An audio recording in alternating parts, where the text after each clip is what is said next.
not the solution to our problem.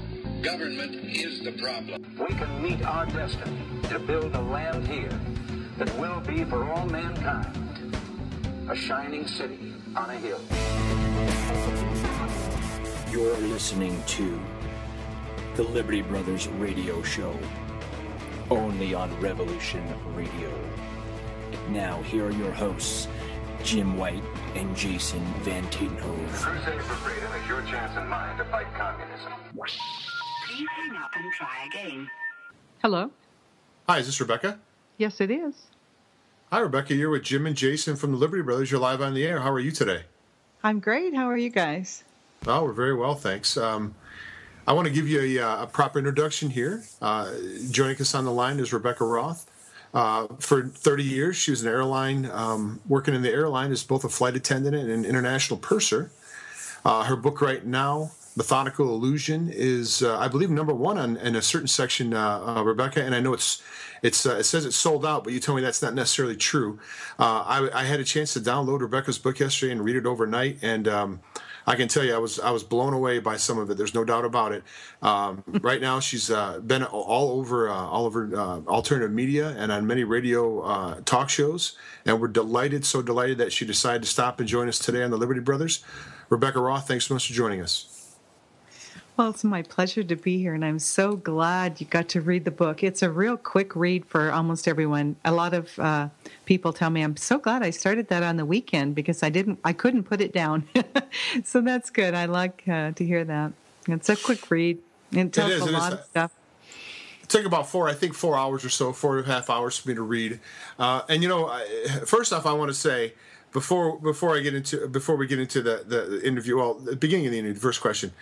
I noticed in the book you used some names that were like similar to actual names. I mean, you obviously did all that on purpose, right? I mean, your goal was to kind of insert similar sounding names to people that are really truly alive now and actually serving in our government. Is that accurate?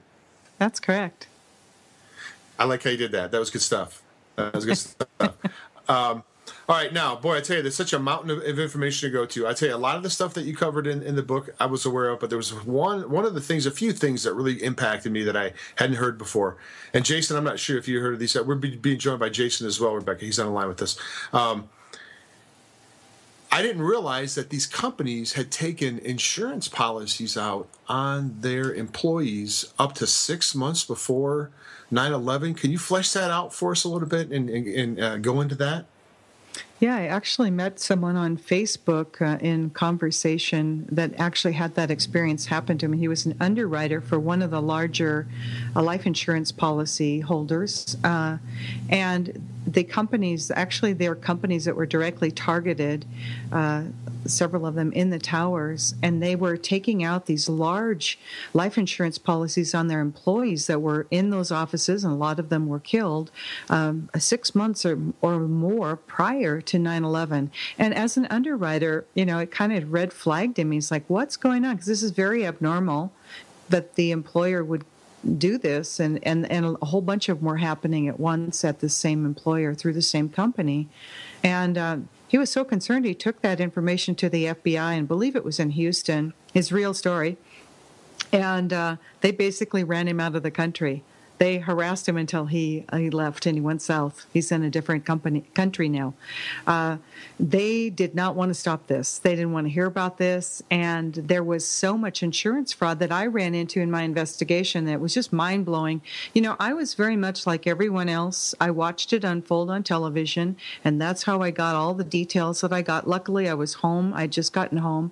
I missed being on one of those planes by probably 10 hours. And so this really struck me.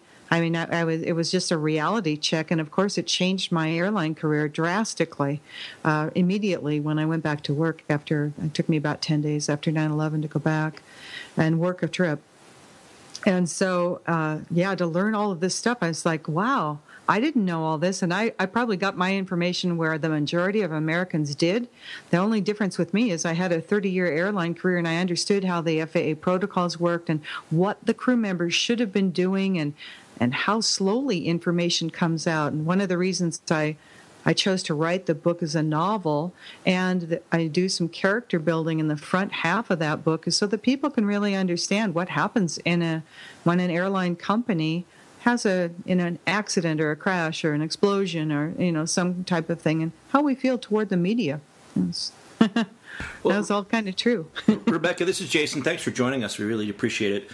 Maybe for our listeners that aren't familiar with the book, you can give us just a brief overview to what the book is about and kind of just why.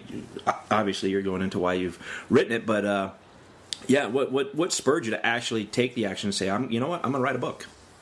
Well, here's what happened. I was that flight attendant on every crew or every airline, that all my coworkers would tell me, you have such an exciting life. You ought to write a book. And for all these years that I flew, people were telling me that. Well, I stopped flying in 2004, and somewhere in 2008 or 9, I thought, maybe I'll just, I'm in retirement. Maybe I'll just write that book. And it's a really an interesting lifestyle, and it's very mysterious as well. A lot of people don't understand what we do. I know before I got hired by the airline, I'm actually in the hiring process, I had no idea where the flight attendants slept. I mean, they could have handed me a logoed sleeping bag and said, be ready at 7 a.m. to greet passengers and, nighty-night. I had no idea that, the hotels were all taken care of and everything was so laid out. I just had no clue. So I figured most people didn't have a clue of how we lived. And I went to write a book, and I started to write a novel, and it's actually the very first chapter of my book, kind of. And I wanted to introduce a Middle Eastern character into this book, and I Google searched the 19 Arab hijackers of 9/11, and up in front of me became this article from BBC dated September 23rd, 2001, where the Saudi government was suing the United States and the FBI for stealing the identity and falsely accusing 6 of their citizens that were still alive. These are still, to this day, 6 of the accused hijackers, and they are very much still alive in the Middle East. And I went, what? I mean, I believed the story just like everyone else, and then even though I knew there were things wrong with the story from day one, I could not face going there, while I was still flying.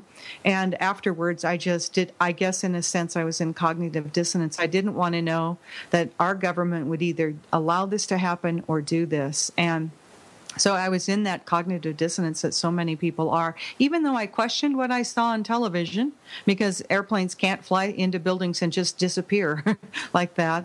And Shanksville, I think if you look at the current crash, the German Wings flight that crashed into a mountain, you're going to see a very smaller aircraft, but you're going to see a similar crash into the ground. And at Shanksville, we never found any parts of an aircraft, no luggage, no bodies, no nothing. And see what we're pulling out of the Alps right now. Rebekah, if I can pause for a minute, if you, I know you've done your research.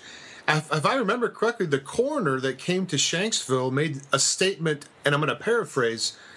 Yeah, I left after like 20 or 25 minutes because there was no bodies, there was no blood, there was no reason for me to even sort of be there. Do you remember that statement? That's correct. Yes, he did. And he's very much on record in saying that.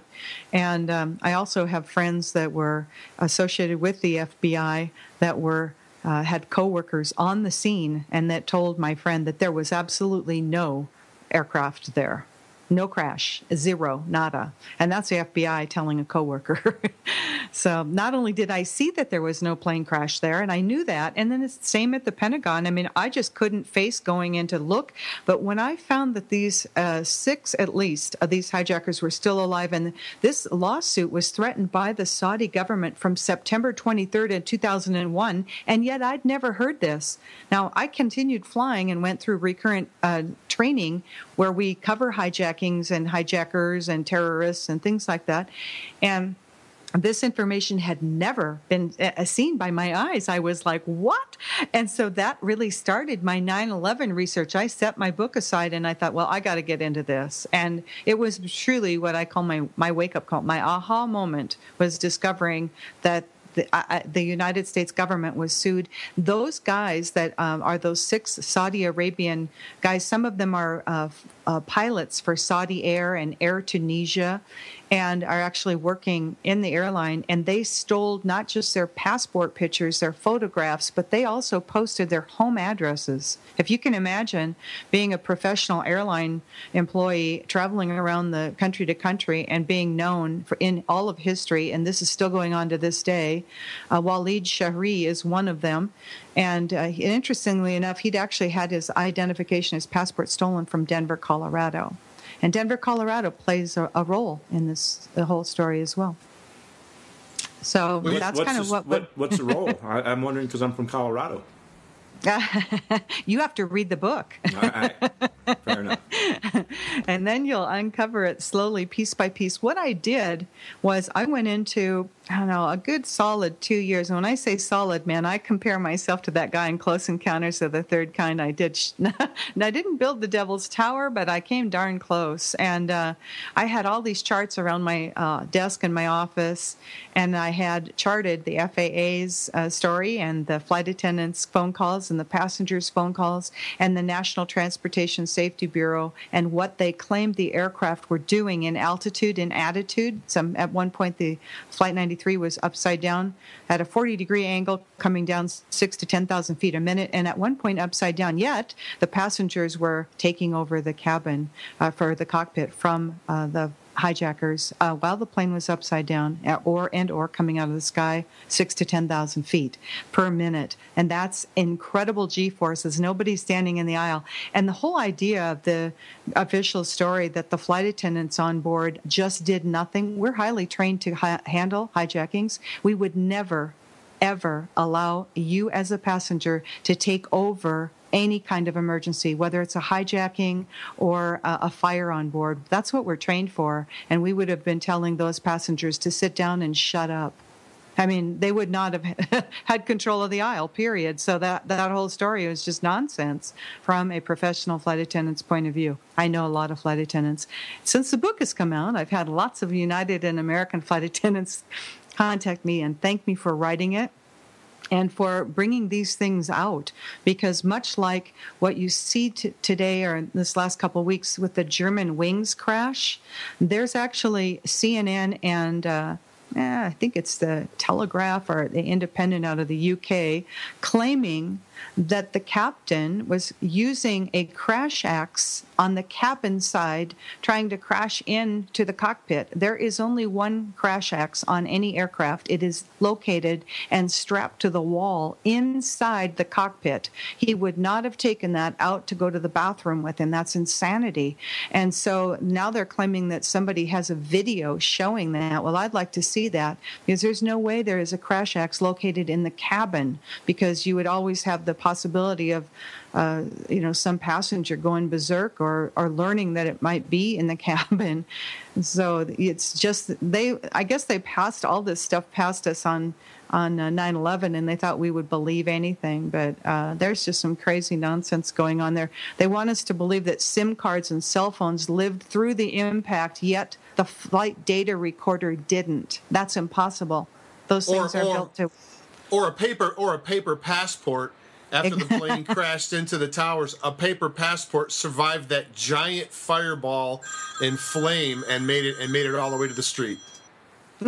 Exactly. And you'll see when you see these false flags, and I tell people this, that as they wake up, and a lot of people have come forward to me and said, well, I knew from day one, and after I listened to an interview or read your book, now I know, that we've been lied to. And when that veil of truth of 9/11 lifts, then you start to see all of these things come out as false flags.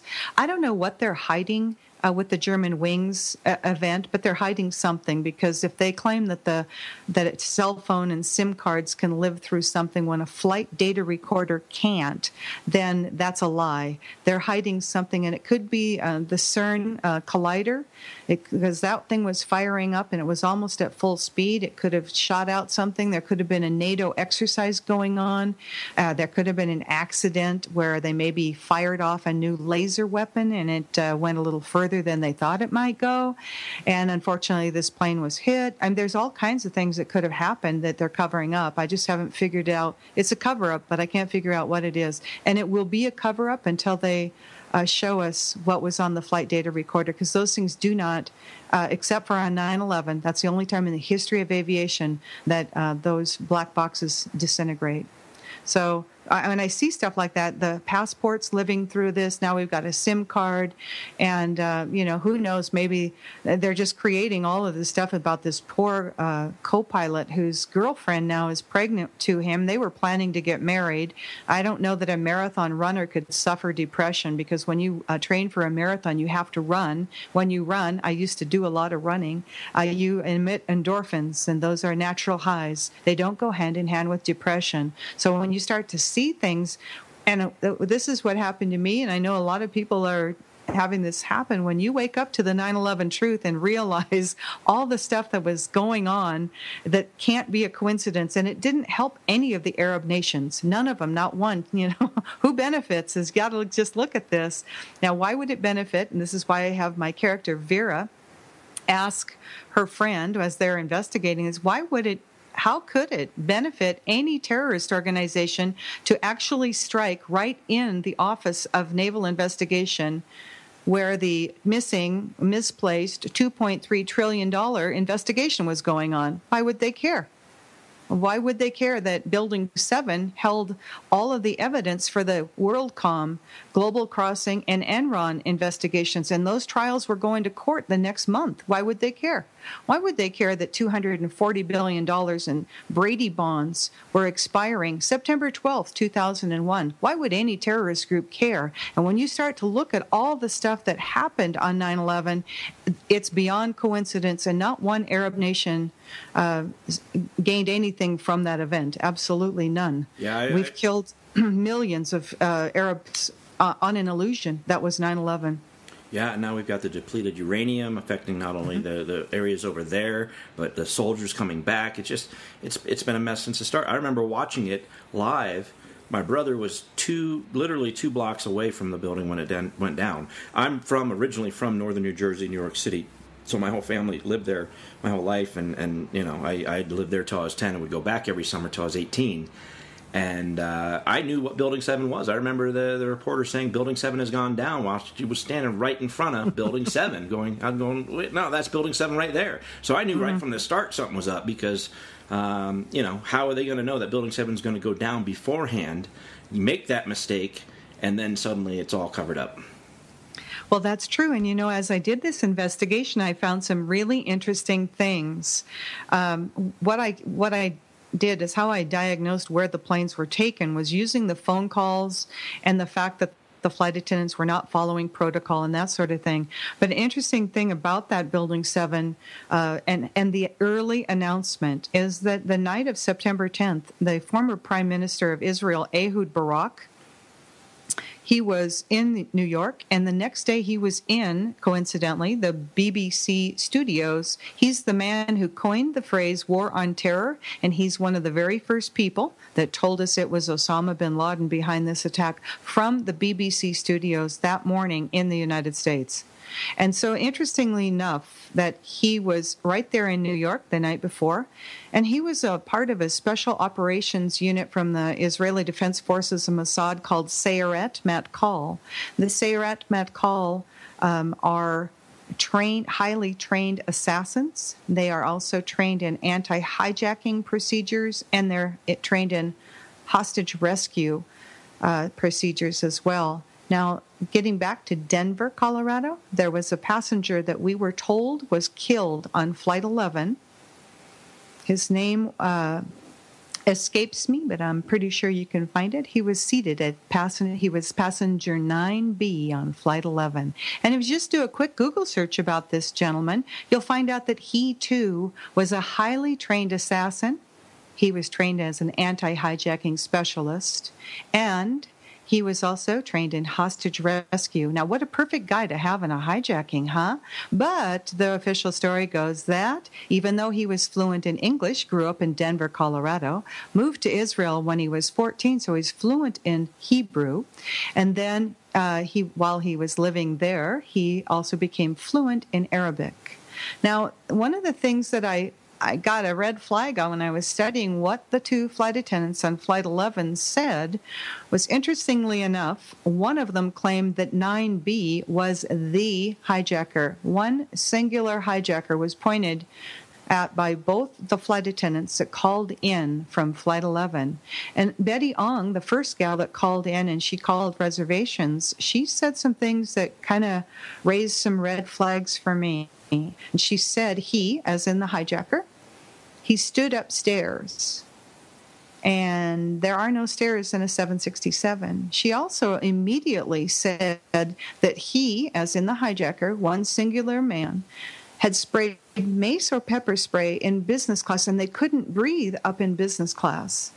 Well, my logical mind and 30 years of experience and remembering flights coming out of Hawaii where people sprayed this really flowery, cheap perfume in one section of the aircraft, it would be smelled on the entire aircraft. And now we're just talking cheap perfume or something spilled, same type of thing. And I realized then that if you put mace or pepper spray in a pressurized cabin, that everyone would be having a hard time breathing and suffering the effects of that. These two flight attendants on that particular flight sat on the phone for 27 minutes. Neither one of them complained or showed any signs of the effects of pepper spray or mace. And so I realized those aircraft were not pressurized any longer.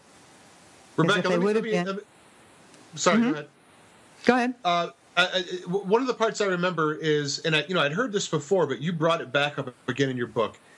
Was it one of the airline workers that at the end of the phone call you could hear a woman in the background saying "good job" or "you did a good job" or "you did well" or something like that? Uh-huh. Yeah. Yep. Well, go into that if you could, please. Yeah, that was Flight 93. That was the last flight that supposedly went into Shanksville. And that was a flight attendant by the name of Cece Lyles. And this is another great Google search. Your listeners can easily find this. It's actually on Wikipedia still. I can't believe they haven't removed this as I've been doing these interviews. They have changed on Wikipedia. We know who runs Wikipedia. We have actually changed some details about Mohammed Atta, but this has not been removed so far. You might want to right-click and save it, though, because it probably won't be on there very long. Cece Lyles was a police officer for about 6 years before she became a flight attendant. She called about 15 minutes before impact in Shanksville while the aircraft was coming down out of the sky about 10,000 feet a minute.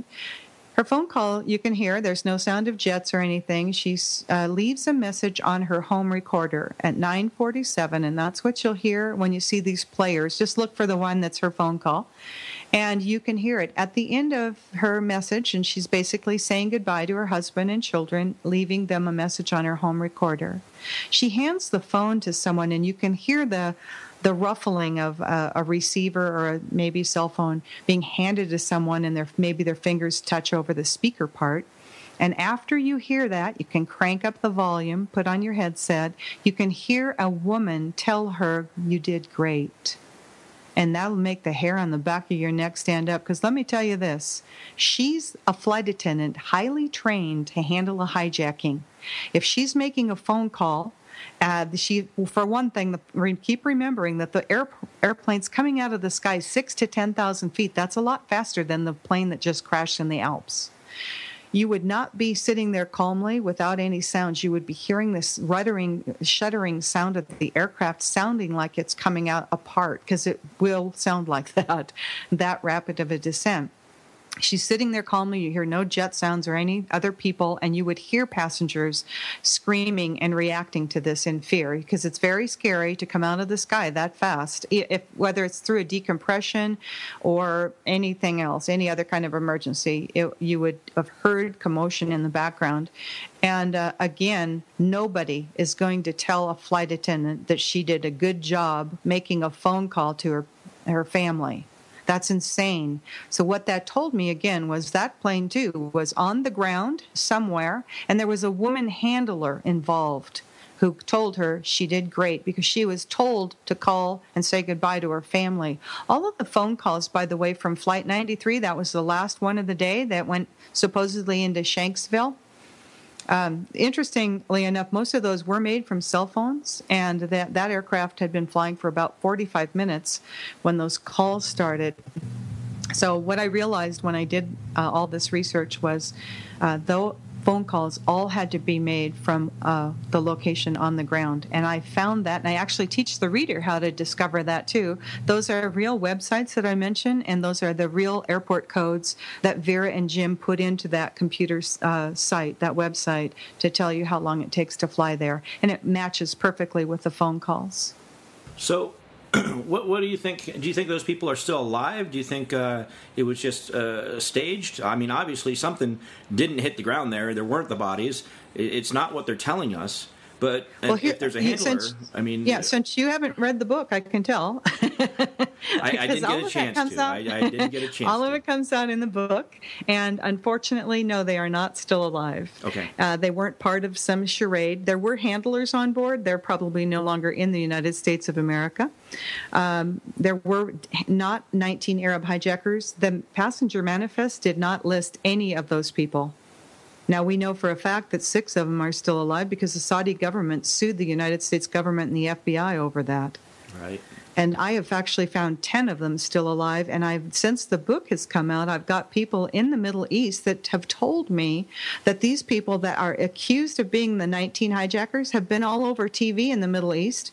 I've got somebody from Turkey hopefully finding this on YouTube that's going to translate it into English for me and send it my way. That these are the people that we think. We're sitting here right now in the United States of America, totally convinced that these 19 Arab people were hijackers, and they're not. The 9 of them are probably completely fake, just like I was going to do. I was going to grab a first name off one and a last name off the other for my novel. Well, the FBI did a similar thing. And another interesting thing I found out about the FBI, they are the main perpetrators of the cover-up, by the way. I found the women involved, like in this phone call with Cece Lyles, and another woman that you'll find out in the book. I found them in an FBI document, and yet that had never been made public. I read a lot, and I watched a lot, and I found that in final edit. I mean, I was ready to get this thing put into print, and in the middle of the night, I was up reading this FBI document. I found it online. It's not a secret, and yet no media has ever told us that, and not one 9/11 investigator, not one, has ever found what I found in an FBI document I found online. Not one person has ever found the women handlers involved, just like the woman on the phone call. People listen to that and they're like, wow, I've heard this, but I never heard that. And, so it's kind of interesting to see what happens. I don't know. How did that happen to me that I just stumbled across that? My husband thought I was insane. I'm like, I got to rewrite that chapter. I got to add these women because this is huge. I mean, we are literally led to believe we have killed millions of people in the Middle East, all on an illusion. And we've got people in this country that hate people for being Muslims. If you look at the Drudge Report today, he's telling you that Muslims will outnumber Christians by X amount of years. Who cares? I mean, who cares? Well, that's insane. Would you say that about Baptists, or would you say that about Catholics, or would you say that about Jews? I mean, that's not news. I mean, perhaps maybe Muslims already outnumber Christians. It's a big world, and there's a lot of Muslims. But point is, there weren't 19 Arab hijackers. So who did it? How did it happen? And that's what I found. I found the companies that were involved in the cover-up and the actual uploading of the radar data that we were led to believe. And that's why so many of us went to Cleveland, and a lot of people see this. First off, the truth movement was highly infiltrated with people that have no information at all how an airline runs. They don't know. So a lot of people thought the flight attendants were faked, they were voice morphed, and that they didn't even exist. I am here to tell you right here and now that I've had pilots and flight attendants and pursers from both United and American, 2 airlines that were very involved with this event, tell me that they know 100% that I figured it out, and that's what this book is all about, and that indeed this is exactly how it was done and who did it. So I don't need any... With so many things, you just have to follow the money. I mean, a lot of money has been made. There's no doubt about that. Well, that's what I was just going to say, Rebecca. It sounded to me like what it really came down to, break it down to brass tacks, it was almost just a good old-fashioned bank heist in a way. I mean, after they took off with the gold, I mean, it was really just like a pretty elaborate, very sophisticated bank robbery almost. I kind of got the feeling. What do you think? Is that accurate? Well, yeah, it was a gold heist was one of those things. One of the things that a lot of people don't know about are these Brady bonds that President Bush Sr. was involved in. And this is one of the ways they took down the brought the financial collapse of the old Soviet Union. And they had $240 billion worth of fraudulent gold bonds on paper. And they had stolen gold from the Philippines and a couple other countries, stolen physical gold. And if you'll recall, the gold market is heavily monitored. They needed to launder this stolen gold back into the market, and that's why they shut down the SEC for 2 weeks. It took them that long to funnel and launder the physical gold that they had and make the other gold fraudulent bonds disappear. By the way, Cantor Fitzgerald, which is one of the offices that the aircraft actually flew into, actually held the physical certificates for the Brady bonds, and they disappeared. And so there was so much. I mean, there's stolen gold in the vaults of the Nova Scotia Bank and the U.S. Customs Hall under Buildings 4 and 6. Nobody ever talks about that. But if you go online, you can look and see an aerial photograph of Building 6 with an incredible circular crater right in the center. They also found trucks leaving outside of the World Trade Center complex there from Building 4. The Bank of Nova Scotia vaults were emptied of gold, and there were actually a couple trucks that were broken down that were full of gold that were in the process of leaving the morning of or the night before the attack. So there was a lot of stuff that we didn't get on television. As I uncovered all this stuff and learned it, I was just mind blown. I was like, I can't believe all this stuff was going on. And I mean, it's all the makings of an incredible movie, but it was a gold heist. It was insurance fraud. It was bank fraud. It was money laundering. It was physical gold laundering back into the system. It was setting up pre-established wars. The Project for a New American Century, that's another great thing for your listeners to look up. It's also referred to as PNAC, P-N-A-C, Project for a New American Century. This was a group of people who signed an agreement, and they actually called for, quote-unquote, a new Pearl Harbor attack on the United States. They created it, they cooked it up, and they did this for the reason that we have seen in the last decade. They planned to go to war in 7 Middle Eastern countries. And it was all laid out in the Project for New American Century, and you'll find it very interesting to see who the signers are. Again, it's all right there in Wikipedia. You don't have to have a college degree to find this information. It's right. No. It's in the cover of the manual, look. Rebecca, the cover of the manual has the actual World Trade Center buildings in the crosshairs. That's the cover of that PNAC document that you're talking about. And you go back, you touched on, I don't think that a lot of people realize either. The 1993 World Trade Center bombing, Rashad Salam was actually the guy that was supposed to be set up as the fall guy for that. But, he was actually directed by the FBI. They cooked the bombs. They set everything up for him. He was supposed to be a fall guy back in 93. Did you do any of the research? I'm sure you did. You looked into the 93 bombing. Did you find some of the things I'm talking about to be accurate?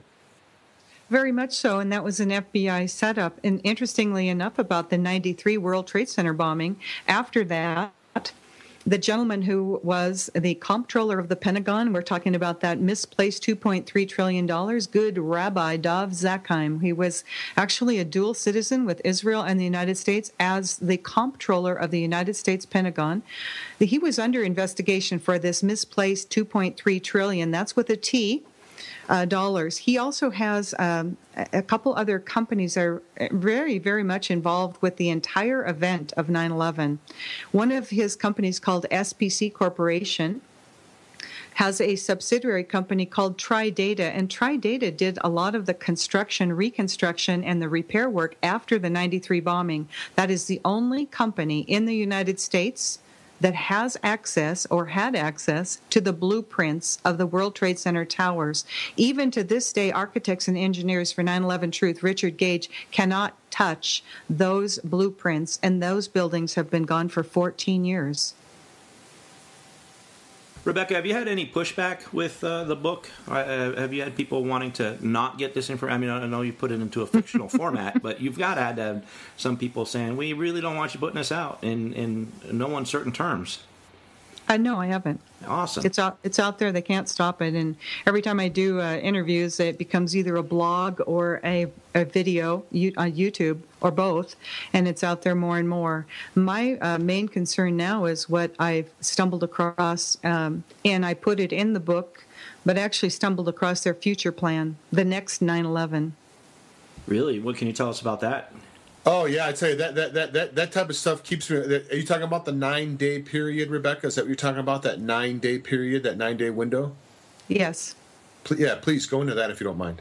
Yeah, I don't mind at all. This is one of the things I really, I feel that it's the most important thing. I actually did a YouTube, so it's on my YouTube channel, Rebekah Roth, on YouTube, and it's Rebekah with a K. I made a YouTube on this because I try to talk about it as often as I can when I do an interview, because this was just the most concerning thing. I think once I dug up who did this and how they did it and how the companies that were involved.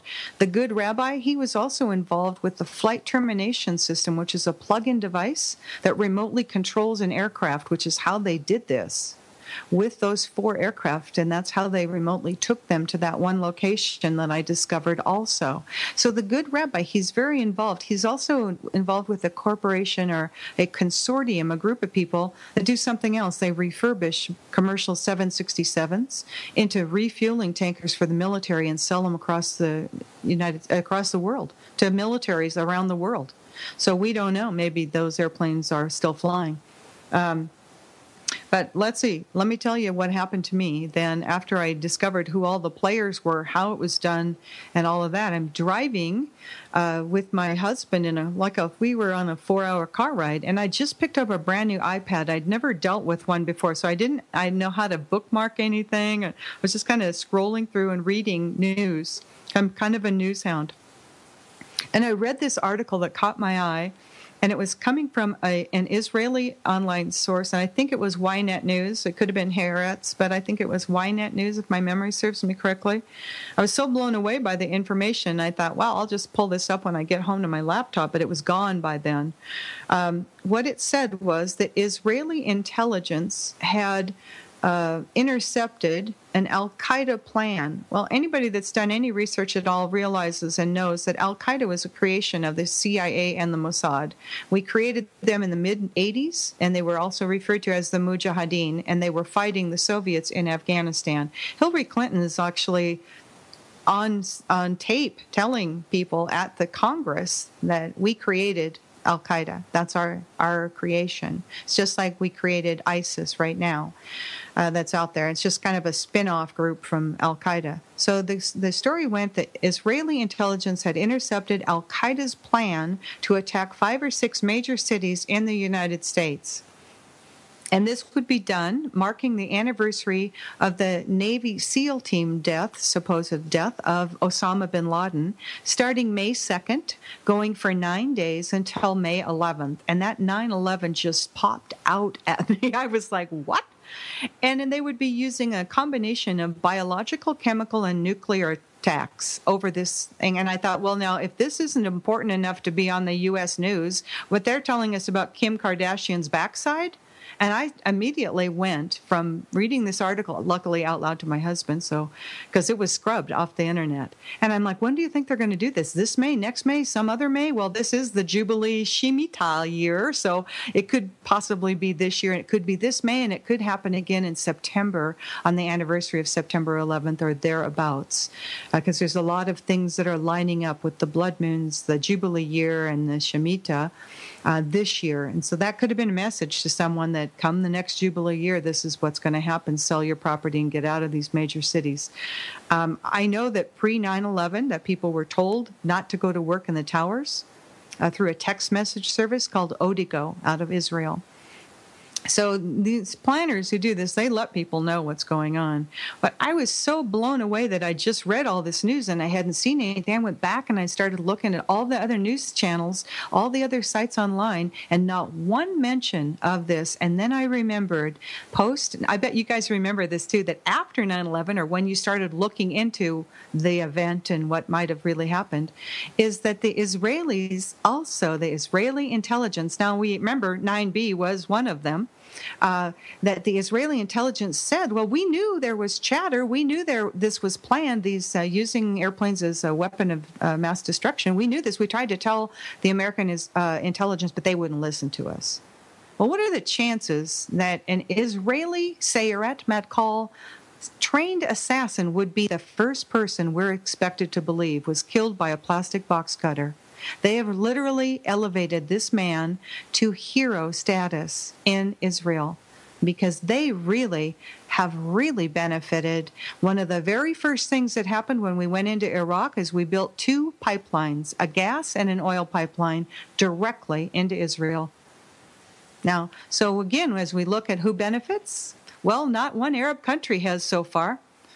And if really Al-Qaeda really wanted to do this and they really were the terrorists, they didn't need to tell us what the information was in those phone calls. And one of the things that I discovered about those phone calls is that they were all saying the same wording. They were using words and saying things like, we're up in the air. We've been hijacked. We're up in the air. We're on the plane. We've been hijacked. We're on the plane. A hijacking only takes place in a plane, in the air. You don't have to say that. So that's like saying I was carjacked. I was in my car. Well, no, you're not going to be carjacked in your bike. And so that when I started to see stuff like that, and then all the people that called in, almost every one of them that mentioned any hijackers, except for those first 2 on Flight 11 that only called him a he, they all said that the hijackers were of Middle Eastern descent, and nobody speaks like that. I mean, I wouldn't use those terms to describe someone. I know it's Iranian people that go into a Mexican restaurant and Mexican guys think they're Hispanic and start speaking Spanish to them. And if they can't tell, then I couldn't tell. And I wouldn't say that about someone. This is not something I would say, and anyone else that I know of Middle Eastern descent. How would you say? Rebekah, I agree. Now, if you can, I know there was a point in my discovery, in my waking up, because you almost really are in a sleep, in a stupor, I guess. I watched the movie Loose Change. It was one of the movies that I had watched, and there may be better ones out there than that. I mean, I know there probably is. And anyway, for me, watching that, and I'm not sure if they had everything accurate. That was fairly early on. But I watched Loose Change, and I felt like I was just punched, literally, like someone had punched me in the gut for I want to say for a week or 10 days, because it really sunk in. It finally sunk into me that this whole thing is just one big fraud, and we're all being taken for a ride. Did you reach a point like that? Was there a document or a documentary or a movie that you saw or a YouTube that you saw that really kind of really put you over the edge, or was it just a slow, continual process? My personal experience was more of a slow process, and my main mission was to find out what really happened to the planes and the passengers and crew members that day, because I knew there was no crash at the Pentagon. And there was no plane crash parts there. And I knew I'd studied crashes for 30 years, so I know a crash when I see a crash. There wasn't one there. And then also at Shanksville, I knew there was no aircraft there. So that means at least 2 of those 4 aircraft had to have been taken somewhere, and something else had to really have happened to them. And that was really my mission, and that's how I deconstructed the event to discover where all 4 of the aircraft were actually taken to. When I discovered that, is when I literally got physically ill. And one of the missions of this book was to take the person who may have thought that something was wrong, or maybe just starting to wake up to the fact that we were played and that it was an illusion, and bring them through that wake-up process. And that's what I do with Vera, my main character. And she's afraid, she's in cognitive dissonance, but she's afraid of being labeled by people like Bill O'Reilly as a pinhead or a truther or some other Saul Alinsky technique to shut you up and make you stop questioning reality. That's what they do, and that's why they do that. That's why they label you with a little name like Pinhead. Don't question me and don't go against me, or I'll call you a pinhead on national TV, or a truther like Glenn Beck. And so she lives in fear of that. She didn't want to look at this, but later on, as the book goes on, she discovers things and meets people that actually open her eyes. And when her and a retired pilot friend, Jim Bowman, in the book, discover what they discover is exactly how I discovered this. And when she feels that knot in her stomach, she dies every death of all of the people on the plane and the people that have died since, and the people that jumped out of the towers. I mean, instantly her gut goes into a knot and she gets physically sick, just exactly like I did. And I've had so many people that have read this book that said, oh my God, I was right there with Vera when she woke up, and when she discovered that, it made me sick. And so that reaction is very normal, and it's part of that wake-up process. And then you kind of have to go through. It's kind of like the stages of accepting someone's death or something. Yes, it you kind is. of go through that denial, and you get angry. And as I kept going into that, I went back. I literally couldn't write. When I discovered this, what am I going to do with this information? I mean, this is just mind blowing. It blew my mind for about a month, and I kept going back to this flight calculator that I tell people in the reader how to do this. I kept going back and saying, Jesus, help me make this, find my mistake, debunk me. And I couldn't. There was only one place those 4 planes could have been brought to. Only one. And every American pilot and a United pilot, they are my biggest customers right now. They are handing these books out, buying them by the case direct from the publisher at a great discount. I mean, they're buying them $48.96 at a time. And that's how sure they are of exactly what I discovered. And now I've had other flight attendants tell me that when they read this, they finally cried because they knew the people on board. They know there was not a joke. They were not voice morphed. They were not faked. They were not a part of some scam. They are dead. Their kids have no mom. Their kids have no dad. These are co-workers of theirs, great friends of their friends. So, when we had people come out in the truth movement that were completely non-related to the airline, that have no idea what the BTS is, and so since the American flights were never entered into the Bureau of Transportation statistics from that day, they're convinced, and they wrote books and tried to convince a whole lot of other people that the crew members were faked. They were voice morphed. They didn't exist. And that has been the most painful thing for every airline professional that has contacted me, that these non-airline people have put down their friends and coworkers to the point where they're nothing but a voice recording. It's very offensive. And it's somebody that has absolutely no knowledge of the airline. The BTS, by the way, the Bureau of Transportation Statistics, was completely voluntary. And it was only kept on flight numbers. So Flight 11 and Flight 77 that operated that day, they didn't need to add those to the BTS statistics because the flight numbers weren't going to be used anymore. Rebecca, let me interrupt you. Let me interrupt you. We're coming to the end of the first hour here, and this is riveting. We're so delighted to have you come back for the second hour. I want to talk about the computer system that you talked about in your book, and the amazing capabilities of that. Before we go to the end of the break on the first hour here, why don't you give out your website and where people can find your book in case people can't make it back for the second hour. Let them know how they can find out more information about you. Sure. The fastest way to get the book is through my website, and there's a new secure online store that runs through the Square, so you can use just about any kind of debit or credit card, and it's completely secure. And I have books to mail out. They'll go out within 24 hours of receiving an order. It will be autographed to you. And if you want it autographed to someone else, there's a message box there when you're checking out. And you can just put in there any special message you want, if you'd like to have it autographed to you and someone else. You can also order through that at a discount. You can get up to 12 books. If you want more than that, you can call the publisher. His number's right there. You can get also the book on Amazon.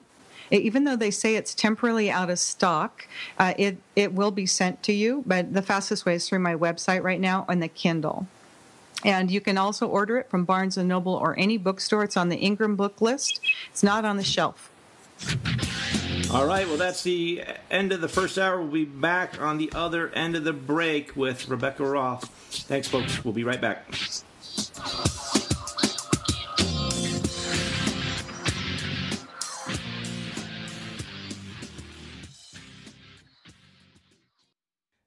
Well, we are back. We are here on the line with Rebekah Roth, who's author of the fictional account of 9/11 called Methodical Illusion, correct? That's correct. All right. And so before I forget where exactly we were. We were going to talk about that computer program, I think, next. I wanted to ask you real quick before we get into that, a couple different subjects. I'll start off with this one: the Malaysian airline flight that disappeared. You've got to have some thoughts about that. What do you think might have happened to that flight? Well, that kind of leads me back to where one of the things I kind of wanted to talk about next. So let's just move right into that. Immediately, just cut to the chase and give you an answer to that. I immediately thought it had been taken over remotely, just like the planes on 9/11, because I found out who was behind all that and how it was done. And they had just enough fuel to get to a drone base called Diego Garcia. And where they ended up looking for the aircraft was about a 12-hour flight away from Kuala Lumpur. So they definitely didn't have enough fuel to get on board there. That was just crazy. And airplanes do not disappear. That only happened on 9/11, that they just disappeared into a building, and we never found any trace of them or anything, any other parts or anything. We had titanium engines completely disappear on 9/11. Here we have an airplane that completely disappears. You will see, if you remember, Air Asia, that actually was an Airbus that got in a storm, and it came out of the sky like a rock because of being maybe hit by lightning or having its systems shut down because of the storm. Or going into a stall. It obviously did something. And you'll see that when that plane crashed, and it was just a plane crash, it wasn't any false flag takeover, no funny business. It just was an unfortunate crash. And you remember seeing that huge tail section they first brought up? There was always the huge tail section. Air France, when that Air France crashed in the Atlantic Ocean leaving South America, Brazil, I believe it was, several years back, that's the first thing they found, too, is this gigantic tail section. And that's actually what they just found in Germany, is the tail section. And that's back there where the black boxes are kept. And that tail section usually kind of survives, and a large chunk of the tail is usually pretty much intact no matter what happens. And so what happens when you go into the ocean like that, and this is where some people thought on 9/11, some people that just don't understand how this works. If you crash into the ocean, remember Egypt Air, TWA 800 went in. What happens is the seats, and there's a lot of floatable stuff there. There's sections of the aircraft will pop up. It is, by the way, salt water in those oceans. And so the bodies will pop up to the surface, parts of the aircraft will pop up. Eventually things will come up. So the theory where everybody was put on one aircraft, first off, none of the aircraft involved on 9/11 would hold all of the passengers and crew members involved that day. They didn't have enough seating, and so that is impossible. And second off, they claim they flew them out into the Atlantic where they were shot down. Well, if that were the case, then parts of it would have popped up by now. So that's just nonsense. Again, it's somebody who doesn't understand.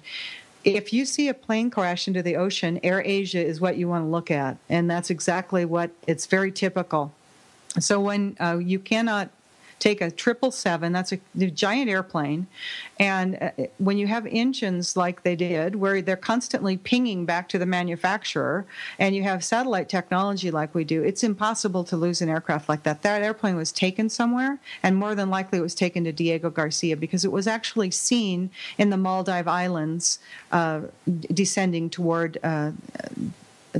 Diego Garcia. And it's interesting to me to watch that because that's the first thing I figured out was how much fuel was on board, how far could it go if they took it over. The 7th Fleet was having a drill in the South China Sea that day. Coincidentally, just kind of like on 9/11, there was a huge FEMA drill going on that started the day before. And so oftentimes there are drills going on right now in the Alps. There was a drill going on with NATO with some of our new laser weaponry and some of our aircraft. So just coincidentally, when there's things like that, you see a drill going on like 9/11. There was lots of drills going on that day. So I'm pretty sure it was taken to Diego Garcia, and more than likely the important cargo was those scientists that knew all about the electronic warfare. That's what their specialty was. You know, somebody won. Rebekah, I remember watching, and I think it was the second plane that, as you so aptly pointed out, seemed to disappear right into the building. And you know, a couple points about that I want to bring up. First of all, you know, you're right. The planes are pretty delicate, like the wings, the nose cone, all that stuff. They're not really designed to penetrate through brick. First of all, they would tend to, I think, crumble and break. But which I agree with 100%. But another thing, too, I'm not sure if you watched the video over and over again, but what I saw in that video, and it wasn't as visible in the first plane because all you really had, the only video of the first plane hitting the first tower was those construction people, I think it was the Nade brothers, were doing some sort of a documentary, and they just happened to swing the camera around in time to see that first plane hit the first tower. But there was a flash right before the plane actually hits the actual tower. If you slow it down, there's like a flash underneath, like a camera flash or some sort of a flash. Did you happen to see that? And you're talking about remote-controlled planes. My thought was perhaps that flash sent out some sort of a signal that started the detonations in the building or started some explosion in the building. I know that's maybe a little bit far afield, but did you see that flash, and did you find anything about that? Yes, I did actually. That flash is on both strikes, the North Tower and the South Tower. The plane that hit into the South Tower, it does look like a 767, although the eyewitnesses originally that day, because I was glued to my television. Now I'm a flight attendant. This is my world. And there were some really interesting things that were going on. I heard eyewitnesses say it wasn't a commercial carrier. It had no windows. It was painted dark gray or maybe black even, some of them thought.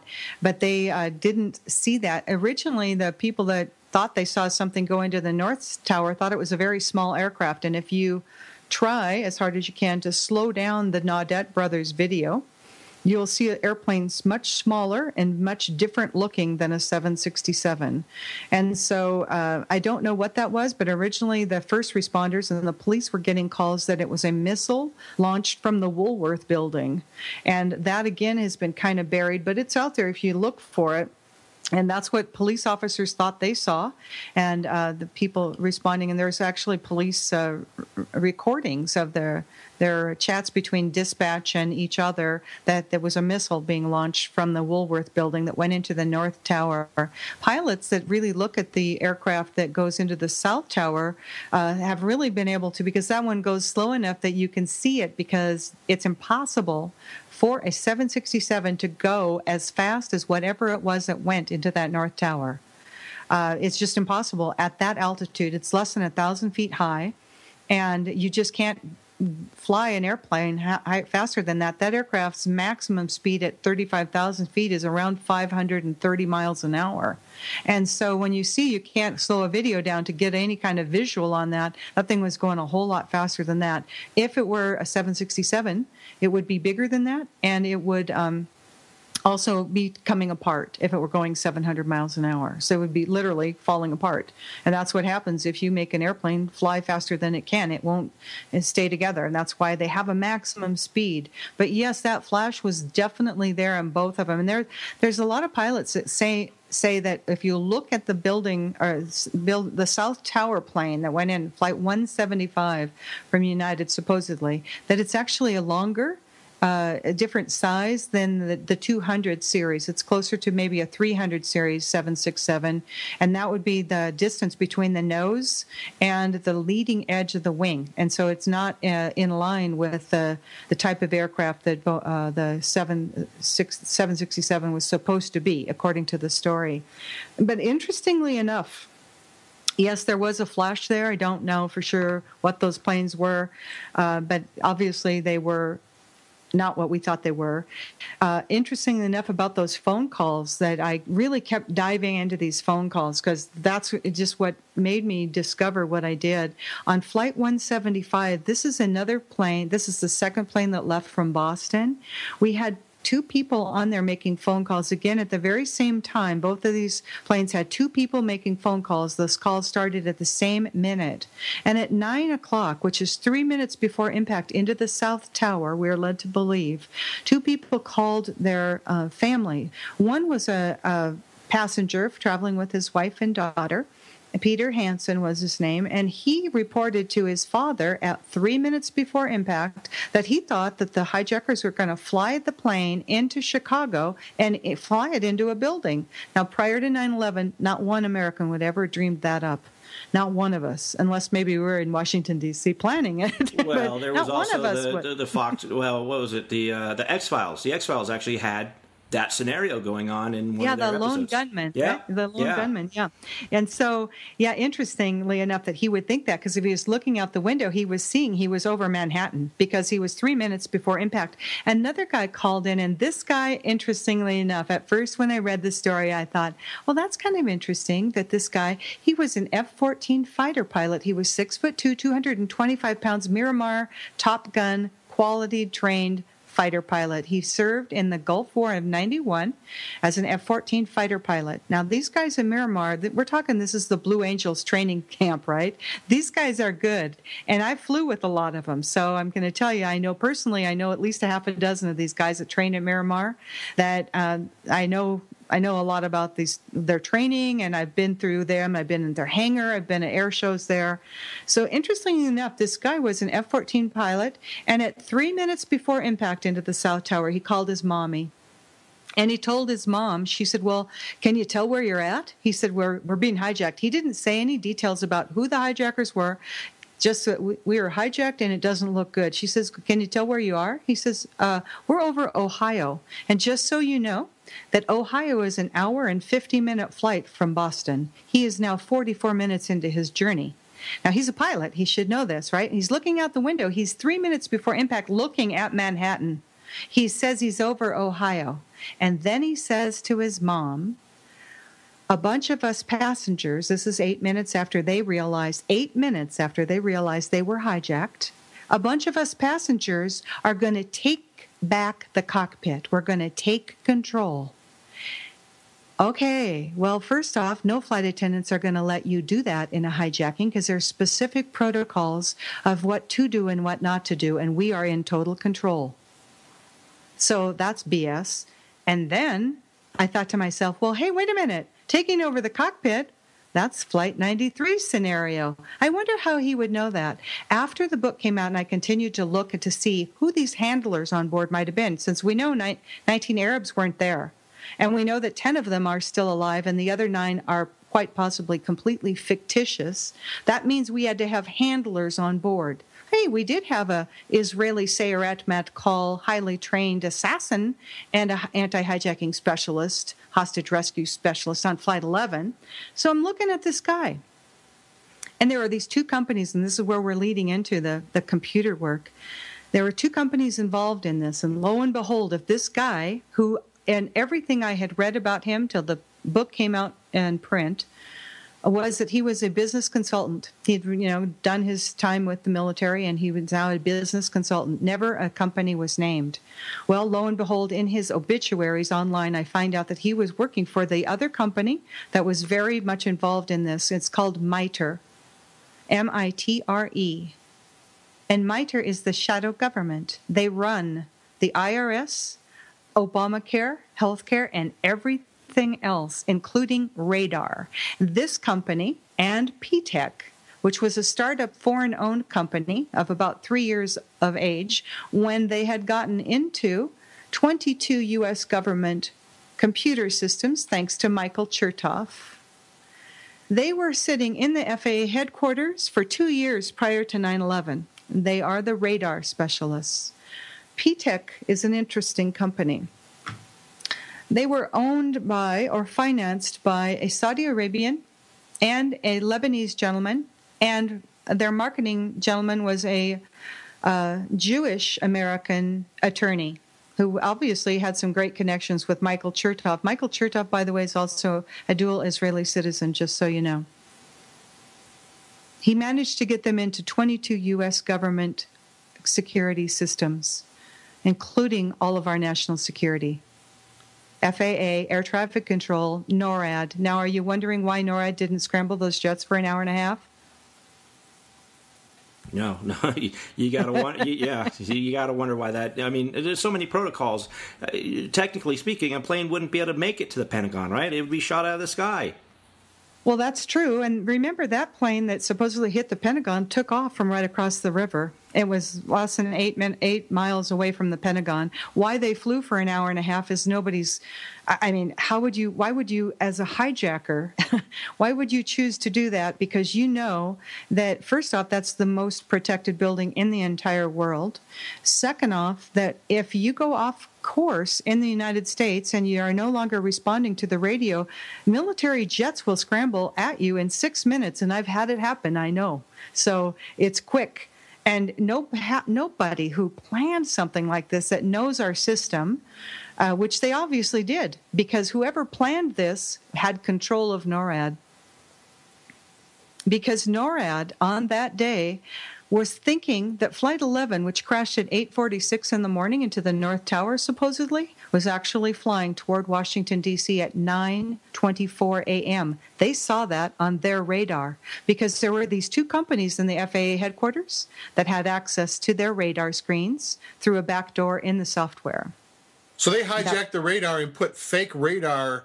Basically, what you're saying is they actually sort of, like someone would take over your computer like a remote control. They sort of hacked in and took over and put false radar signals into the very computers that the air traffic controllers were using. Is that accurate? That's correct. There was so much confusion that day. There were at least 11 reported possibly hijacked aircraft. That's how much confusion was going on in the northeast sector of the United States air traffic control systems. There was a bomb that supposedly went off in Los Angeles at the terminal parking lot. And so they evacuated LAX that morning. There was all kinds of stuff going on. Now, I know that you and I, even though I was in the industry for 30 years, that we don't have any telephone numbers to call an air traffic control center. But air traffic control centers around the country were receiving phone calls of bomb threats. Now, I don't know who was making those phone calls, and apparently our FBI didn't care to track those down either. But yeah, it was total confusion. Total confusion. I'm sorry. Go ahead. You traced back something that really I found very interesting, and I think you touched on this in your book, but not a lot. Maybe more on the radio program I heard you on. But you did some tracing back of the people that perpetrated this crime, and you went back quite a few years. As a matter of fact, I think you went back all the way to ancient times, did you not? I mean, I know you went back to the Kennedy, and you went all the way back, and it's sort of the same evil spirit or same evil cabal or presence, whatever you want to call it, that's been around for a long time trying to perpetrate this evil, is it not? They're not trying. They're accomplishing this. Absolutely. Yeah, you're right. They are. That's true. I tell people oftentimes that I took my 9/11 research back to Babylon and then on to the Garden of Eden. And yes, in fact, it's a spiritual warfare, and it's a force that most of us truly cannot even fathom. And that's why when we wake up to what happened and how it happened and who did it and who it was blamed on and all the murders and all of the fighting and our soldiers and our friends and family that have come back crippled emotionally with post-traumatic stress, are wounded physically, with missing arms and legs and killed. And when all of that reality starts raining down on you, that all of that was done on this illusion, I tell you, you just want to slap yourself in the face and think, wow, how stupid was I? One of the characters in my book that I bring in, because there's so much stuff that was going on 9/11, is Max Hager, and I call him the truther's truther. And he's such a wonderful guy that every man that reads this book wants to play him in the movies. I mean, when this is made into a movie, they're like, I want to be Max Hager. And Max delivers he actually recites a YouTube video that's done by James Corbett called 9/11 in a Nutshell. It's a 5-minute video, and when you listen to that, that's great. It's I love all that. over. Yeah, and he recites it almost word for word. And when you finish listening to that, especially the way James Corbett delivers it, you just feel like you've been hoodwinked so bad. And Max actually says that. It's my favorite way to wake people up. And when they're done listening to this, they think they've been hoodwinked. And you have been, actually. And unfortunately, until we start waking people up, and the novel's doing that, I'm just totally amazed. One of the things that I have happen in the novel is that the Occupy Wall Street youth group connect with the Tea Party older group, and they unite. And that is the cabal's biggest fear, is that we will unite. And that's why they keep us divided. And that's why they have the Republican and Democrat Party. Even though it's serving the same cabal, the same exact cabal that Kennedy warned us about in that wonderful speech he did. Joel Sherman, the President of the United States, in the book will tell you exactly who they are, the cabal. And it has to be stopped, because they have plans for 9 days of hell. And when that happens, it will be martial law. We will never, ever know any freedom whatsoever when that happens. And it could happen this year. So seriously.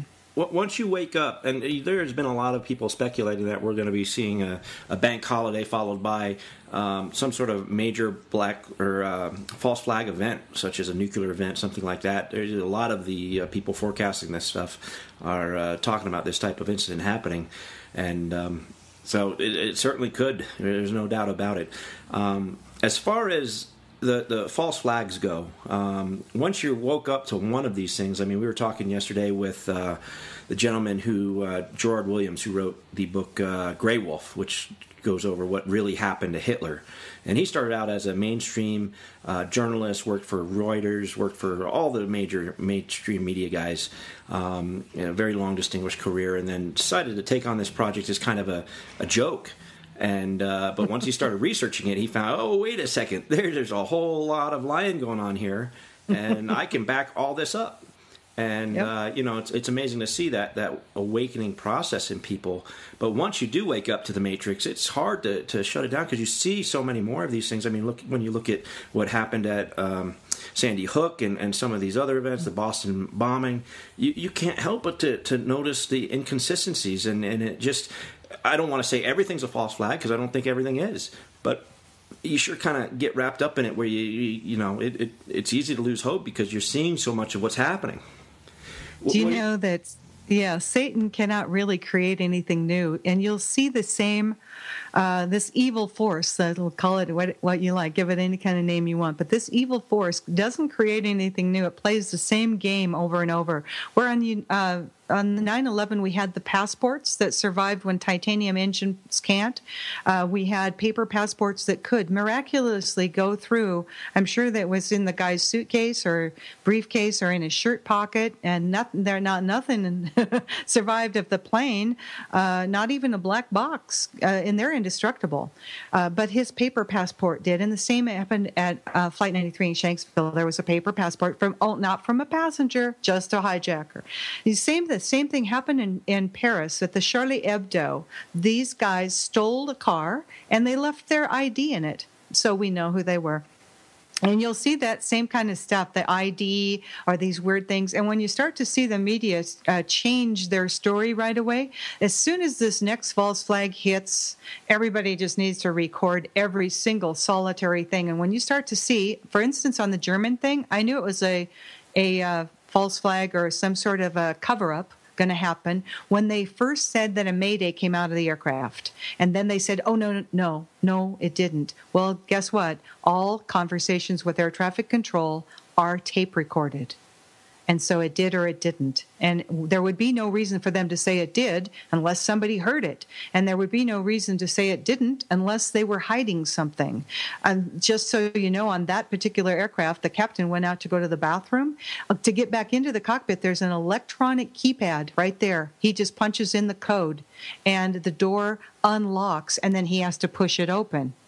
Okay? So what I thought was maybe something had turned everything electronic off, much like an EMP would do, an electromagnetic pulse of some sort that might have hit that aircraft. That aircraft is super hypersensitive to magnetic disturbances, electromagnetic disturbances. The Airbus in general. It's a fly-by-wire aircraft. It doesn't have redundant systems, so if something happens, everything can shut down.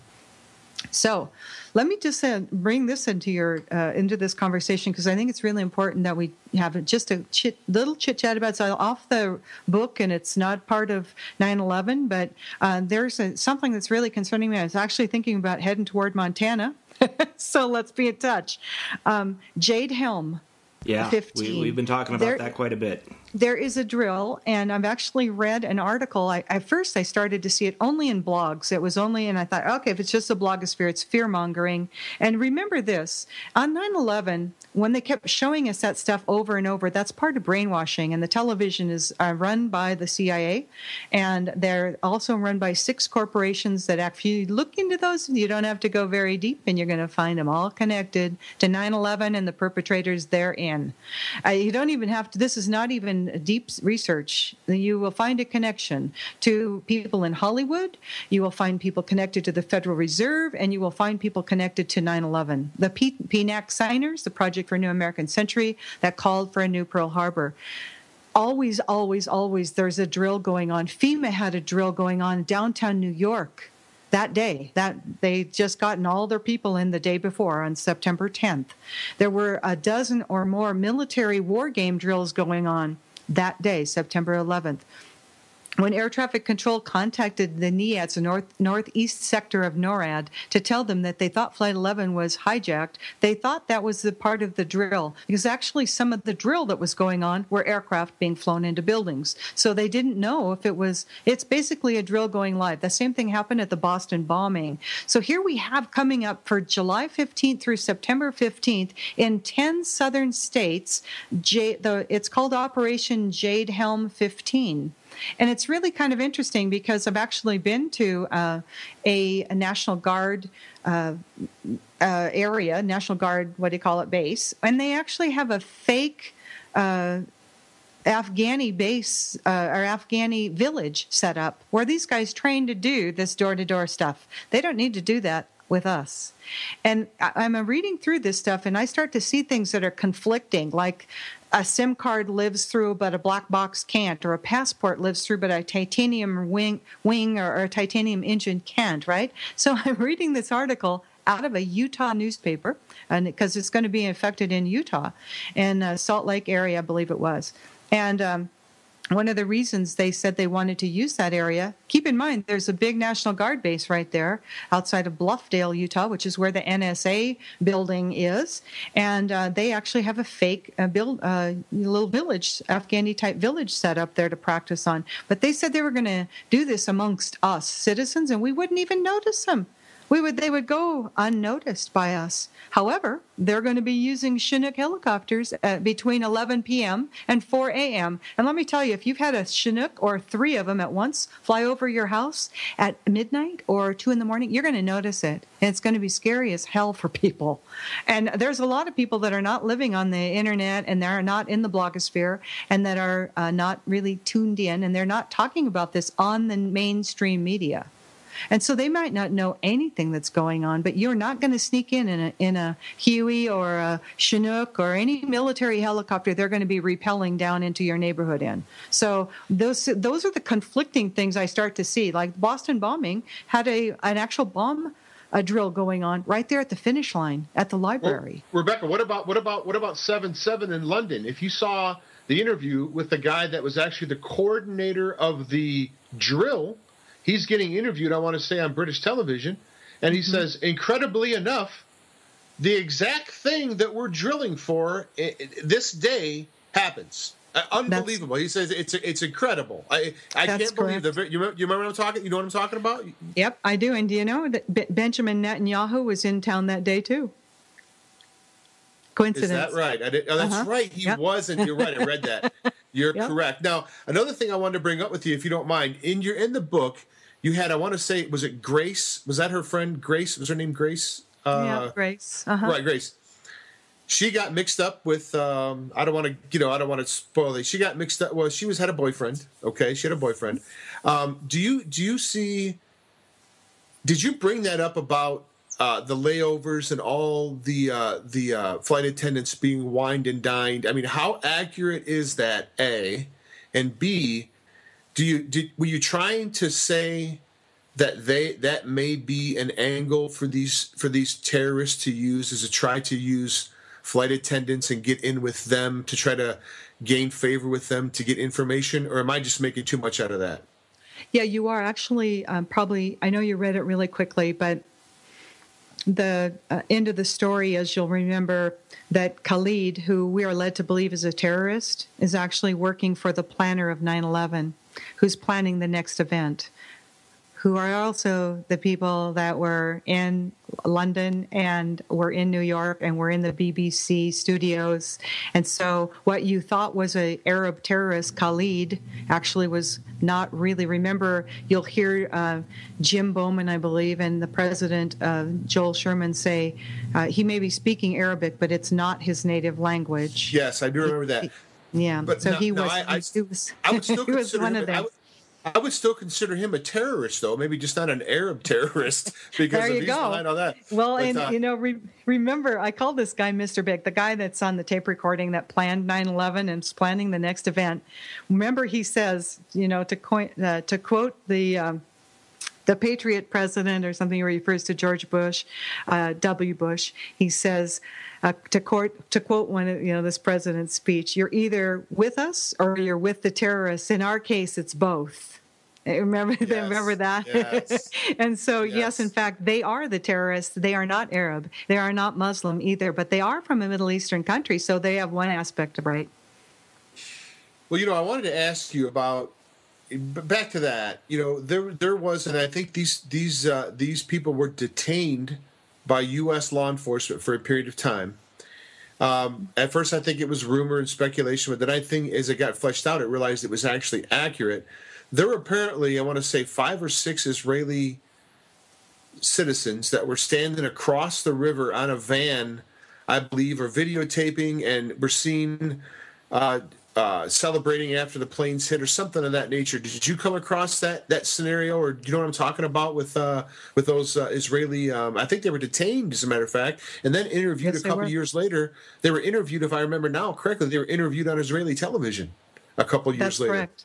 And where they proudly announced, yes, they were in fact sent there to document the event. And we refer to them as the 5 dancing Israelis. And if your listeners want to Google search that, get your Google on. And I always should be like Lindsey Williams, take notes. But yeah, look up 5 dancing Israelis. You'll find it on YouTube, and you actually find their Israeli television program where they were proudly telling that they were in fact doing that. And just talking about these Israelis, Michael Chertoff, who's a dual citizen with Israel and the United States, actually sent 250 suspected Israeli Mossad agents, spies, home directly after 9/11. They rounded them up across the country. 250 of them were sent right back home. And interestingly enough, now, after my book came out, I've got a terabyte of Freedom of Information Act data. And one of the things I just stumbled across the other day was a PDF of all of the people who got to fly those first 3 or 4 days that we couldn't. All of our planes were grounded except for military, life flight, helicopter, emergency medical aircraft, U.S. military, and the Saudi Arabian family, the bin Laden family, and El Al and their 250 spies that got to go home, that never, ever were questioned again. That's the only people who could fly those first 3 days. And I actually have the documentation. Interesting bedfellows, wouldn't you say? Oh yeah. Let me ask you this: we've had reports coming through from the blogosphere and different alternative news outlets that Vladimir Putin was talking about releasing all the documentation that would definitively prove that 9/11 was an inside job, that was perpetrated by our government and the different corporations involved. Have you heard anything about this? Do you think that they? I mean, obviously, if you're able to put together this information, the Russians with their intelligence gathering mechanisms would be able to put the same things together, if not more. And do you think that's something that we will see manifest? I hope so. When Edward Snowden came out, I'd already made all of my discoveries, and when he came out, and I think he was in Hong Kong still initially, I said to my husband, listen, if I found what I found, and I found a lot, I mean, I found a lot. If I found what I did just being a retired flight attendant, Edward Snowden has the documents that we need to see. And I have lived literally in prayer every day that he, in fact, does have the documents that we need to prove what I know happened. And I'm hoping also that if there is any proof to this, I've kind of seen that eking out in the blogosphere for almost 2 years now, though, so I'm starting to lose hope. I'm not sure what else Putin needs to have happen to him with the meddling we've done in Kiev. I don't know what else he's going to need before he does that, or what he might be waiting for. But I have a real big feeling that Edward Snowden, in fact, has actually the NSA documentation that I couldn't access, but he sure could have. And I know one thing. I used to be a conservative Fox News watcher, more Republican than Democrat for certain, more on the conservative side. I realize now that they're all playing to the same puppet master. It doesn't matter if you're red or blue. It doesn't matter. They're all under total control. It's just how can they divide us more, really? Exactly. It's all about divide. And that's one of the things that happens in the book, is that Americans unite. And that is the most important thing. The only thing we can do to stop the cabal is unite in truth and, stop name calling. And the only people I've ever had trouble with are Facebook truthers. And there are people that make groups that sit on Facebook and propagate nonsense stories about 9/11. Those are the only people that I've ever had any trouble with. Airline people are standing behind this, buying books by the droves, putting them in local libraries. It's just amazing. You got to wonder how many of those people online are just trolls, paid trolls. We know they're doing that. Yeah, well, Israel has something like 20,000 paid trolls on the internet, and Facebook is one of their favorite hangouts. So, yeah, I'm sure. And they pretend to be pro-Gaza, or they pretend to be 9/11 truthers, but in fact they aren't. So, yeah, those are the only people I've had any instances with. And what they usually do for me is they go on to Amazon and write a bad review. But I think my good ones are overwriting them. Sorry, Jim, did you have something? No, right, Jason. I was just waiting for you. Go ahead. Oh, no, I was just going to, I actually forgot what I was just going to say. It is hard to you can't just go by what you see on the internet. You have to do a certain amount of your own research. I think that's true of anything. That as thinking human beings, we need to be able to do our own research, go out there and discern for ourselves what we think the truth of it may be. And I think that's something that a lot of people have lost these days, and they don't go out and research. They don't go out and take the time to do it. It's just, it's basically reduced to a meme type of society where people are just taking those memes and running with them. And I think it's very, very important that people do that. Yeah, they do need to do that. When I started my 9/11 research, I started thinking that 19 Arabs did this. And what happened was the reality check was that 6 of them lived through it. They were still alive and suing the government. And I never did find where the government settled out of court. I don't know what happened to that lawsuit. They just sort of went away. But when I discovered that and I started doing the research, I didn't have any preconceived notions of who I would find. I didn't think I'd find Catholics or Jews or Muslims or any particular group or any corporations. I didn't know. I know I'm old enough to remember when Kennedy was shot, and I remember as I grew up into my teenage years and stuff, often hearing my parents and people talk about the military-industrial complex took him out. They killed him. And I never knew who that was until after this research that I did. And when you look at to see the corporations like Halliburton and Bechtel, and even the Bin Laden family construction company, they built all of our bases in the Middle East. This is Osama bin Laden's family. That's George Bush and the Carlyle. They're all connected.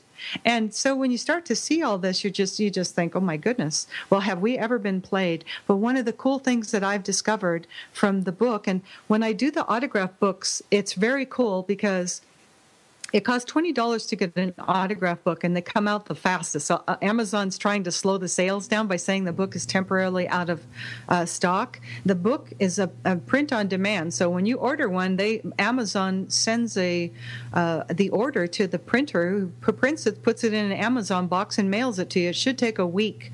But what's happening is Amazon is not sending the orders even to the printer. So they're really making this huge delay.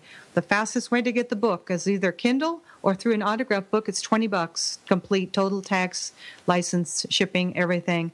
And what happens when I do that is that people are connected to me. And so when they have information to share or they have questions, they feel free to email me or ask me through my website, which I really love. It's just a very cool connection to make to the reader. Because if they want, do you have it? Can I see that FBI document you found this in? Yes, you can. Here's the link to it because it's online. So to me, I really love that connectedness because it makes people feel comfortable. And one of the most interesting things that happened to me is that location where these planes were taken to was a reserve military base. It was a C-5 transport base, not used except on the weekends.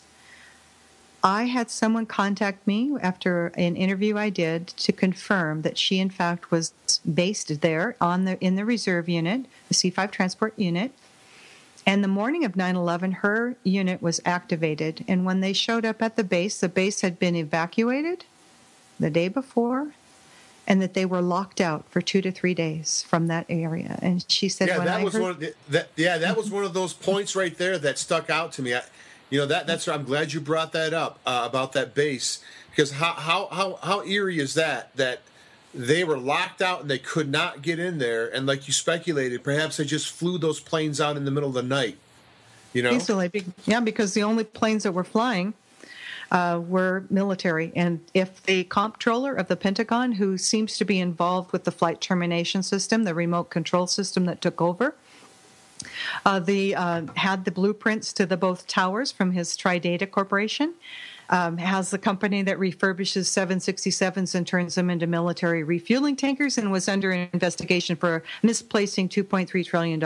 That was actually being looked into by the Army auditors in the Pentagon and the Office of Naval Intelligence, which lost about 80-some investigators. And the investigation just stopped and disappeared and never started up again. Funny how that works. Yes, it is. Very funny. One of the things I wanted to mention to you is that when we were talking about what airplanes do when they hit something, remember 2 or 3 weeks ago, my time's going by so fast right now, but I remember 2 or 3 weeks ago, Delta slid off the runway at LaGuardia in New York in the snow, and they were going maybe 40 to 50 miles an hour down the runway, and they hit a wrought iron fence that's kind of at the end of the runway so they don't go into the brink because there's water right there. And you remember seeing what happened. They actually lost one wing completely. The other one was broken in half, and you saw that people were evacuating out of that aircraft into the snow. And underneath the fuselage, you can see that the nose cone is completely gone, because remember, the nose cone is composite plastic. Underneath that rounded part of the nose of the aircraft is actually where the radar is on the airplane. And so that's composite plastic, so the radar beam can go through. And that's gone completely off the face of the cockpit in the front of the airplane. And then underneath the belly is just completely shattered. The aluminum is just shredded underneath. And that airplane was not going 50 miles an hour and only hit a fence. So just go look at that. I mean, for people that want to see what a plane crash looks like, you can Google image plane crashes, and you'll see those huge pieces of the wing or the tail, and always the landing gear, the jets. They're made out of lots of titanium in there that doesn't disappear. It doesn't melt either. And so it's kind of interesting to, educate yourself on what you're looking at, because when they put something in front of you, it's always good to look and see what are you looking at and pay attention, especially those conflicting reports. I mean, when I read this thing about this Operation Jade Helm 15, where they're saying, well, we're just going to blend in and nobody's even going to notice. We're going to be drilling and then we're going to be repelling out of helicopters in the middle of the night. Well, who wouldn't notice that? Well, look at the drills they're doing in Florida already. I mean, they're taking groups of people in the middle of the night from one location to another, putting them in helicopters and rushing them off. You can't tell if they're prisoners or being rescued. I would assume they were. It looked as if their hands might have been bound. I think more than anything, they're just conditioning us, and they're practicing. They do drilling for a reason because they're practicing what they're doing. Yes, and all of the cameras that you see, even in small towns across this country, if you stop at an intersection and look up, you're going to see a white camera looking right back at you. And all of that stuff has been put up for a reason. And all of the NSA spying and listening and all of that stuff.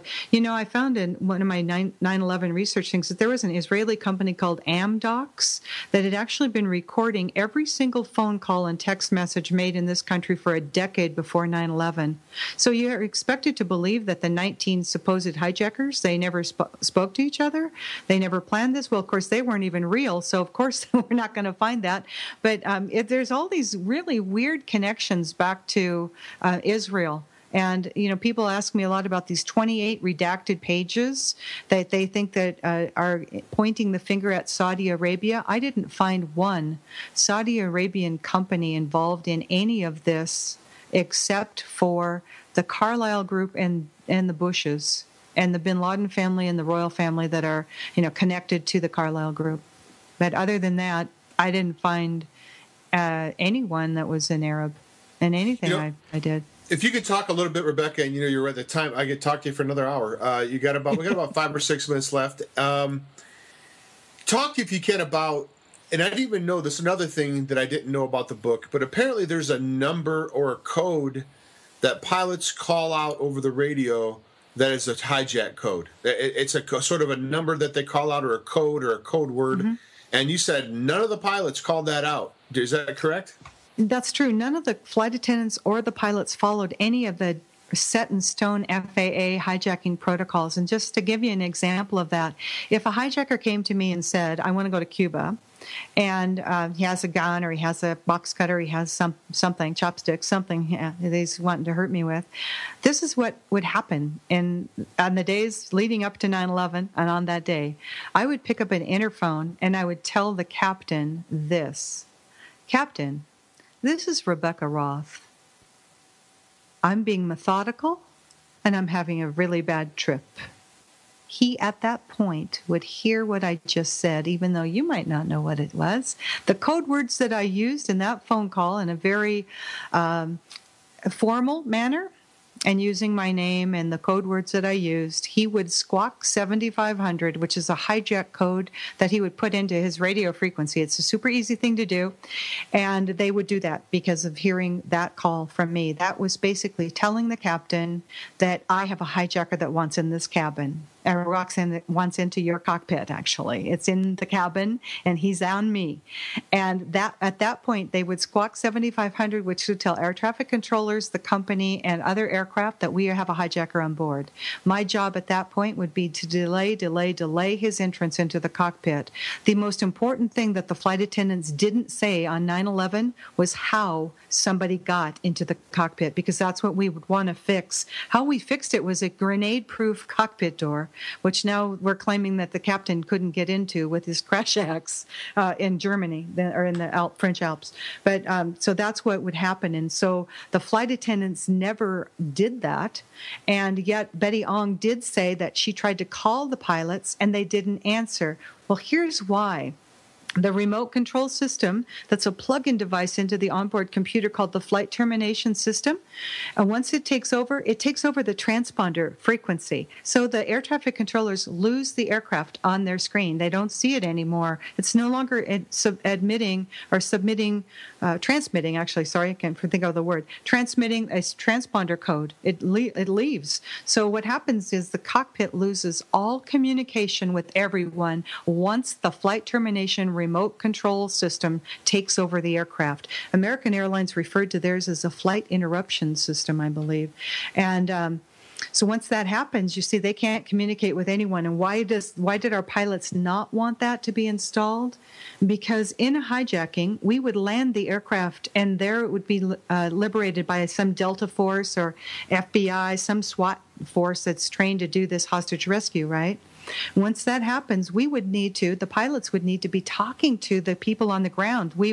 They would need to hear, the pilots would need to hear, okay, here's the plan. We're landing you at Cleveland, and then, we're going to take you to a remote park space, and then I want you to do this, this, and this. And when that happens, we will liberate the aircraft coming through the front door or the back door, and tell the pilots their plan. So if they lost all communication by this remote control device, they couldn't coordinate that with the ground. That would be why we didn't want that on board. Only some airlines bought that. Once it was sold to Boeing, it was actually sold to the U.S. carriers that bought it, quote unquote, listen carefully to this, in the event of a hijacking and a hijacker were to take control of the cockpit, we could land the aircraft remotely. Now, you're asking yourself, on 9/11, we had 4 aircraft commandeered with supposedly hijackers in the cockpit. Why wasn't it used? Yeah. Because it was already in use, and that's how they landed the aircraft where they took them to. Well, Rebekah, let me ask you this. We're coming to the end of the show. I want to wrap with this one question, and we want you to have time to give once again, your websites and books and whatnot where people can get more information. Where do we go from here? I mean, we've got the information.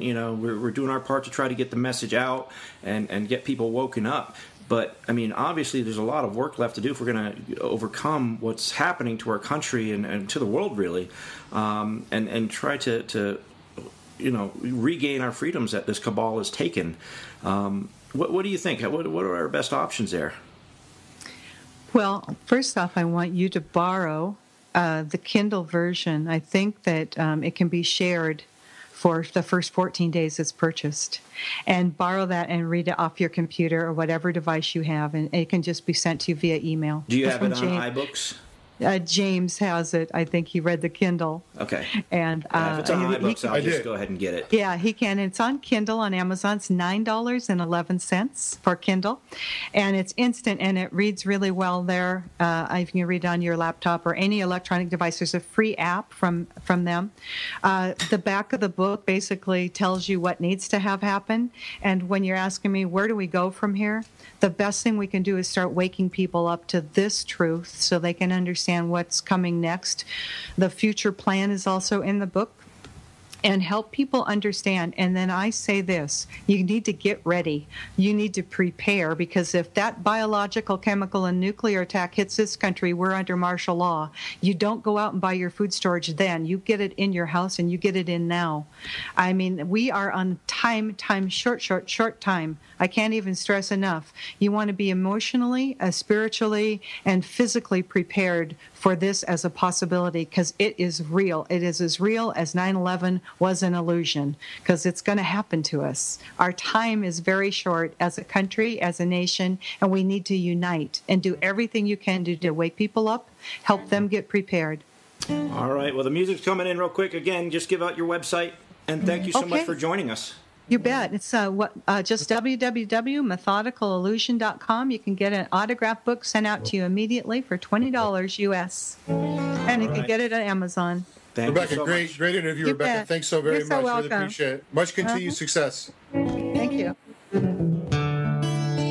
right, folks, we'll be back tomorrow on the Liberty Brothers. Join us then. Same bat time, same bat channel. Thanks for joining us.